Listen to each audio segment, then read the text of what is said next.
For the next 31 days on the FCPA Compliance Report, we're going to be bringing you a daily tip, strategy, or idea that you can use to improve your program. Here's your host, Tom Fox, the Compliance Evangelist. This month's sponsor of 31 Days to a More Effective Compliance Program is Affiliated Monitors. Founded in 2004, Affiliated Monitors provides professional, independent integrity monitoring and ethics and compliance assessments nationally and internationally and across almost all industries. With its knowledge of effective ethics and compliance programs and cultures, Affiliated Monitors is respected for its work as the corporate monitor on matters ranging from multinational corporations to small and mid-sized companies and even individuals. Having served in over 750 monitorships, no one has more experience as an independent monitor than the team at Affiliated Monitors. For more information on how an independent monitor can help improve your company's ethics and compliance programs, visit this month's sponsor, Affiliated Monitors, at www.affiliatedmonitors.com. Pre-acquisition due diligence. I would suggest a 4-step process to plan and execute a strategy to perform pre-acquisition due diligence in the mergers and acquisition context. Number 1, establish a point of contact. Here you need to determine one point of contact that you can liaise with throughout the process. Typically, that would be the target's chief compliance officer if the company is large enough to have such a full-time position. 2, collect relevant documents. Obtain a detailed list of sales going back 3 to 5 years, broken out by country, and if possible, obtain a further breakdown by products and or services, all joint venture contracts, due diligence on joint ventures, and other third-party business partners. Travel and entertainment records of the acquisition company's top sales personnel in high-risk countries, internal audit reports, and other relevant documents. You do not need to investigate de minimis sales amounts, but focus your compliance due diligence inquiry on high sales volumes in high-risk countries.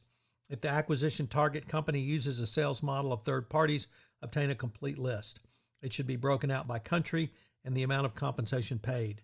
Review all underlying due diligence on the foreign business representatives, their contracts, and how they were managed after the contract was executed.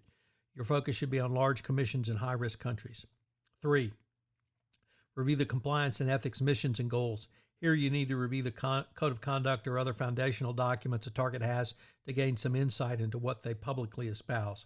And 4, review the elements of an effective compliance program.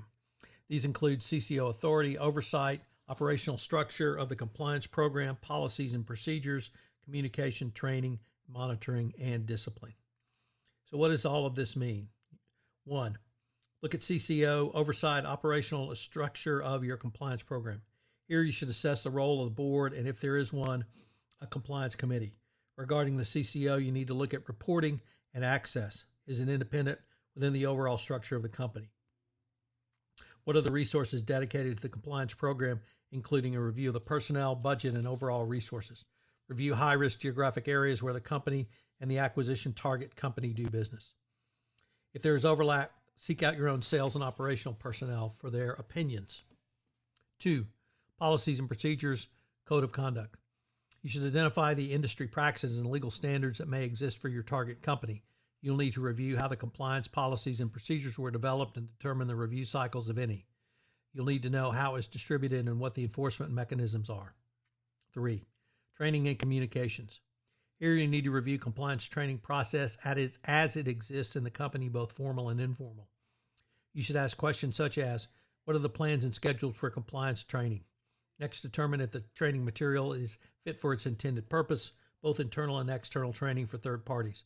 You should also evaluate the training delivery channels. For instance, was it delivered live, online, or through video? Finally, assess whether the company has updated their training materials based on changing law or changing business environment. 4, monitoring and auditing. You'll need to review both internal audit plans and methodology used regarding the compliance audits. A key point is it consistent over time, and what is the audit cadence? You should also try to determine whether the audit is truly independent or if there's manipulation by the business units. You'll need to review travel and entertainment records of the acquisition target company's top sales personnel in high-risk countries. Next, reporting and investigations.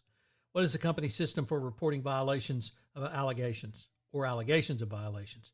Is the reporting system anonymous? From there, you need to turn to who does the investigations to determine how they were conducted. Key here is, as well as to keep in mind throughout the process, is the adequacy of the documentation, i.e. document by the target.